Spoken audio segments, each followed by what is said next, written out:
दोनों पूर्वांचल से हैं। मैं गुजारिश करता हूं जनाब दर्द हल्लौरी साहब से किया है और चार मिसरे पढ़े, एक बावाज़ बुलंद नारे मजलिस आज़ा है, खतीब अहले बैत तशरीफ़ ले आए हैं।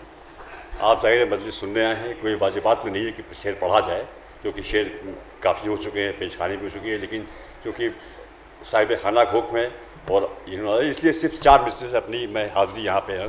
क़िबला सिर्फ 4 मिसरे से। हज़रत रोज़ शब आशूर ये सुना की मोहलत दी है, 1400 साल से हम ये पढ़ते सुनते चले आ रहे हैं। जो मैंने कोशा पेश करता हूँ, आलिम दीन तशरीफ़ फरमा, इनके बारे में हम बेज़ुबान लोग क्या बोलेंगे। मैं पेश करता हूँ कि हमको इस शहर में बेवालियो वारिस न समझ, हमको इस शहर में बेवालियो वारिस न समझ, हमको अल्लाह ने अपनी भी मशीयत दी है। अब भी मौका है, अताबों से बचा ले खुद को, हमने एक रात की जालिम तुझे मोहलत दी है।